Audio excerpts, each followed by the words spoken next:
So welcome to my very first podcast that is going to be dedicated to my journey with this Arnie documentary that we're creating. For this session, I want to tell you something. Never give up. I have been working on this project for 18 years. I mean, that's almost 2 decades.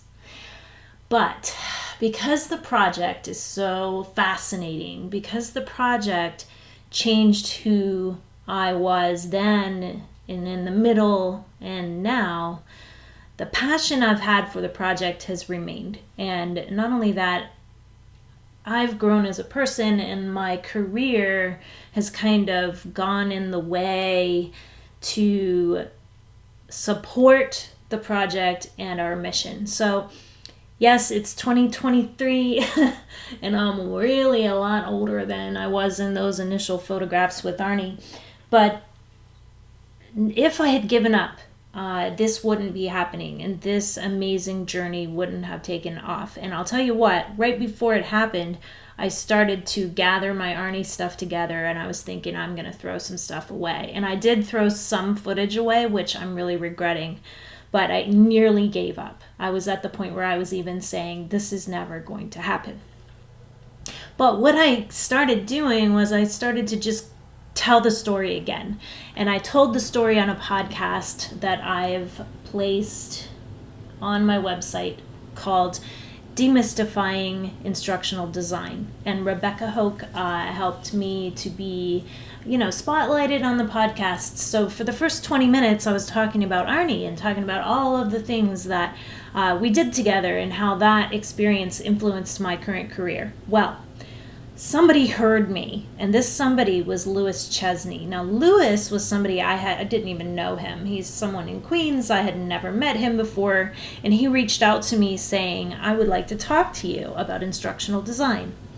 So I don't normally do that. I'm a little bit guarded when it comes to the public, and social media. It kind of freaks me out when people try and get in touch. But for some reason, I connected with him. I saw that he'd written a book, and he was kind of a really cool person that I thought maybe I would enjoy getting to know. So long story short, we got on a Zoom call together, and he told me his life story, and it was amazing.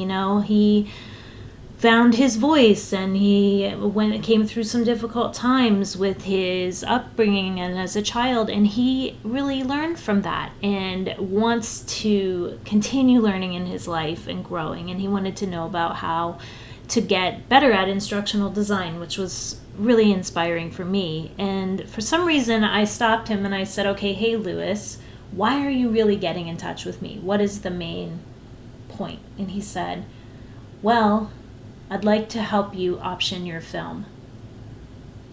And I stopped and I went, what? And I could feel the tears coming to my eyes, because this was something that came right out of left field. And I said, what do you mean you want to option my film? What are you talking about? And he said, I know some people that I'd like to connect you with, and I think that this film should be made.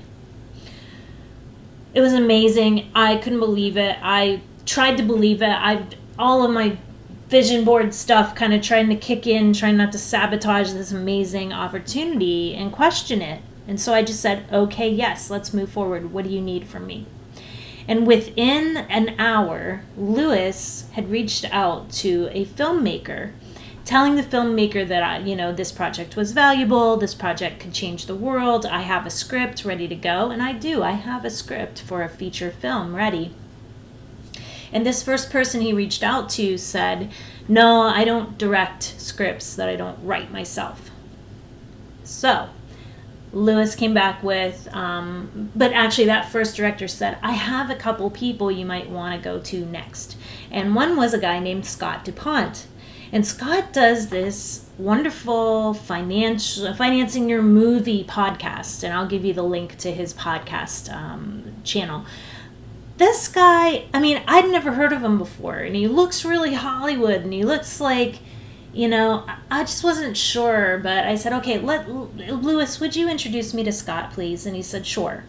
Louis introduces me to Scott, and Scott comes to me with hey, listen, I think you have a great project. I think concept is king, and let's move forward with this. Within a week, I'm signed up with Scott. I'm learning about how to finance a movie. Hey, I had no idea you had to finance a movie. I thought like you had a great concept, a production company, just they were like, oh, right on, we have $1 million. Come on, let's do this film.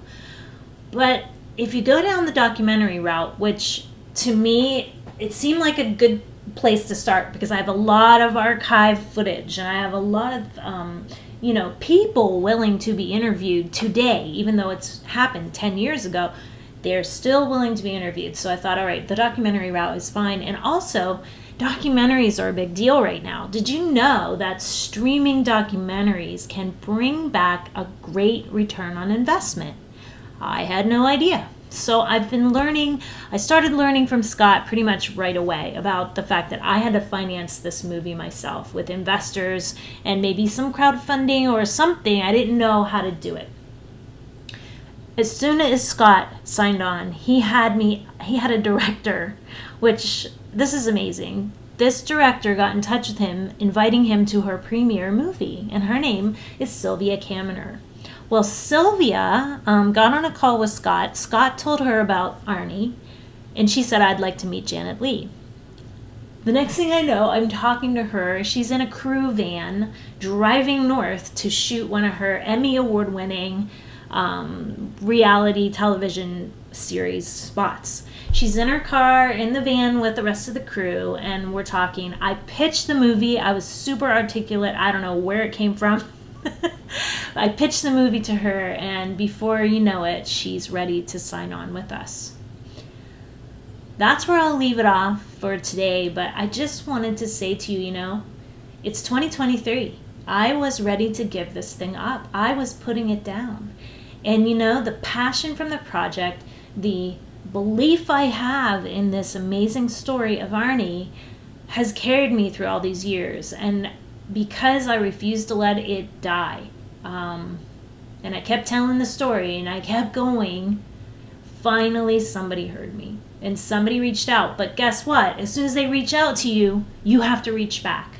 And you have to be two things. You have to be ready to take action, and you have to be coachable. This guy, Scott DuPont, he's a great teacher. But if I'm not willing to take action and I'm not willing to take his advice, this project will not move forward. And that's what I've learned so far, is that you have to be open to feedback, you have to be ready to take action, and you have to be coachable. So that's where I'm at, and that's where I'll stop this. I have more to tell you, but that'll be in my next podcast. Thank you for tuning in. How exciting is this? Take this ride with me. All the best, and remember, just like Arnie said, if we're all willing to share our hopes, our dreams, and our knowledge with each other, won't this world be a wonderful place?